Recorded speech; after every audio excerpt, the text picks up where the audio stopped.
أهلا بكم في برنامج فتح السلفية، ونحن الآن في الحلقة 10. أستسمحكم في أن أسأل الرفيق أو الشيخ حموكشة السلفي سؤالا: هل نفترض أن لك ابنة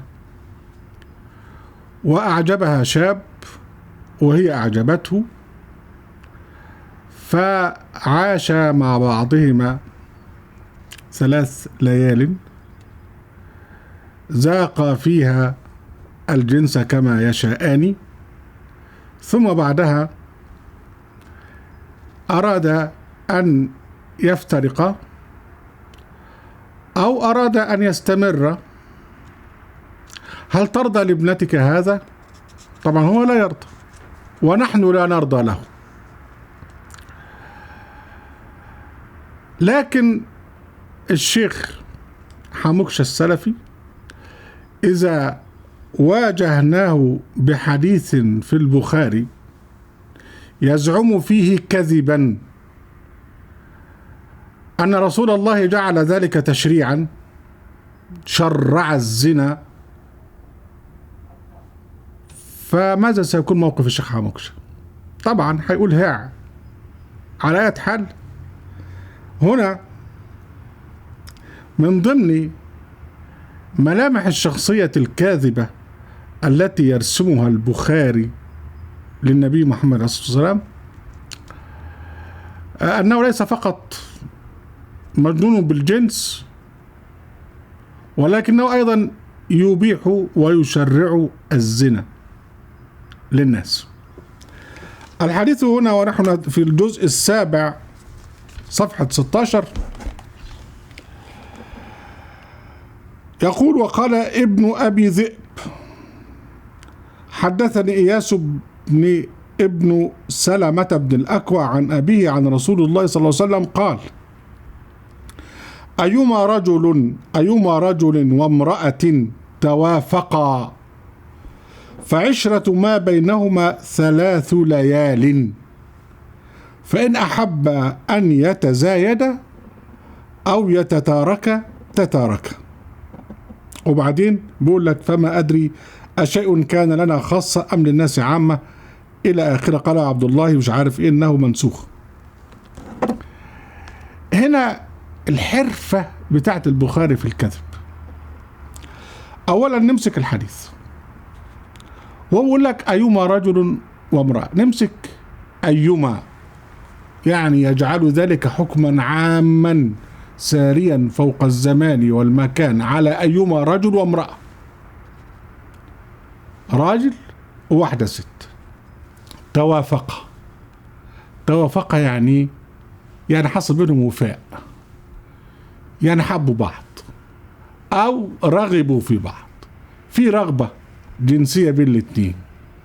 قال لك فعشرة، العشرة معناها إيه؟ معناها يعني مش مجرد ان هم يعيشوا مع بعض ياكلوا عيش طعمية، لا، ان هم يناموا مع بعض. وخاصة قال لك فعشرة ما بينهما 3 ليال. طب في ال3 ليالي دول هيقيموا الليل ويقروا القرآن، هيتعبدوا، والله سيذوق عسيلتها وتذوق عسيلته كما جاء في حديث آخر، يعني معناه أنه سيقضيان الليلة جنسا مباشرة للزنا. وبعدين الحديث جميل جدا، يقول لك: فإن أحب أن يتتارك أن يتزايد يزودوا، يسيبوا بعض. ليس في الحديث على الإطلاق أي إشارة للزواج. لو قال لك كده أي 2 راجل وامرأة رغبوا في بعض يبقى يعاشروا بعض 3 ليالي، مش قال حتى 3 أيام، قال لك 3 ليالي، ومن بعد كده إما يزودوا إما يسيبوا بعض. لا في جواز، لا في شهود، لا في صداق، لا في حاجات مترتبة على هذا اللقاء المحرم من أولاد أو نفقة أو عدة، لا لا لا، الموضوع دعوة صريحة للزنا.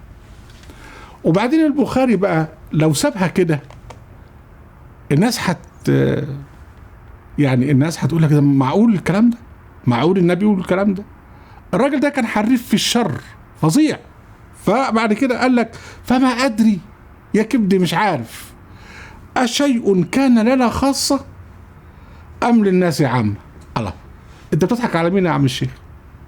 إذا كان عايز بيقول لك أيما رجل وامرأة، يعني رجل نكرة وامرأة نكرة في أي زمان في أي مكان، في أمريكا الجنوبية، في أواسط آسيا، في بولاق الدكرور، في الشرقية، في أوروبا الشرقية، أيما رجل وامرأة توافقا فعشرة ما بينهما 3 ليال فإن أحب أن يتزايدا أو يتترك.